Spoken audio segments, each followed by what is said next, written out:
A.T.Jones, 1901. Again to Genesis. This process of successive creations went on until God's ideal appeared, the perfect man. There he stood, the perfect man, created by the power of God, and he stood, the Son of God, did he not? Which was the son of Adam, which was the Son of God. Thus the heavens and the earth were finished, and all the hosts of them. And then God rested. The Sabbath was the seal, the delightful, refreshing rest which God took, beholding the finished creation from the beginning unto perfection. So we are his workmanship, created in Christ Jesus.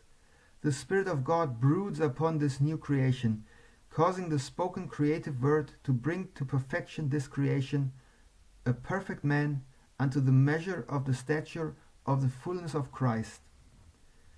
Then the seal of God will be affixed. Then the Lord will rest again, and will joy over us with singing. He will rest. He will rest in his love. God is to rest again. You know that when Jesus came here, he said, "My Father worketh hitherto, and I work." But the time is coming when he will rest again.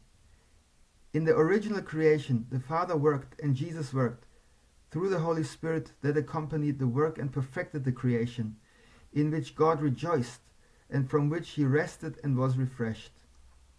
But that creation thrown all over, and God began again to create, and he has kept it up till now.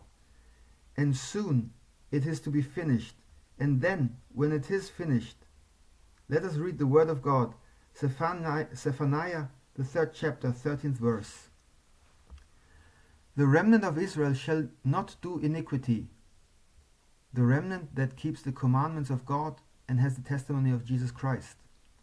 The remnant of Israel shall not do iniquity, not speak lies, neither shall a deceitful tongue be found on their mouth. For they shall feed and lie down, and none shall make them afraid. Sing, O daughter of Zion, shout, O Israel. Be glad and rejoice with all the heart, O daughter of Jerusalem. The Lord hath taken away thy judgments. He cast out thine enemy. The King of Israel, even the Lord, is in the midst of thee. Let us rise into the liberty wherewith he hath made us free, by casting out the enemy. The King of Israel, the true God, the King of Israel, even the Lord, is in the midst of thee. Thou shalt not see evil any more.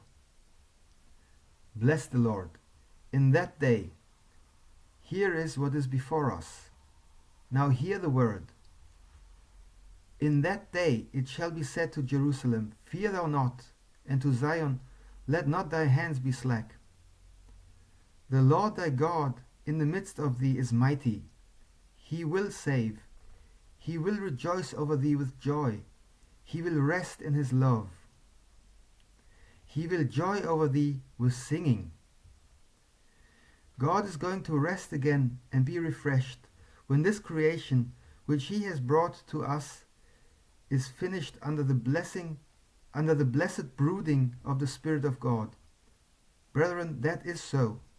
You know it is written that in the last times God's people are to be covered with the covering of his Spirit. And now is the time.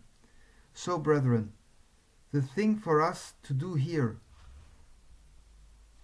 the whole audience all together, but of all things the delegation, is to recognize that fact, recognize this creative power of God, find it for ourselves, creating us new, and ever walk, ever dwell in the presence of that brooding Spirit. So that as we come together, even before we separate now, we shall sit, think, and dwell in the presence of that brooding Spirit.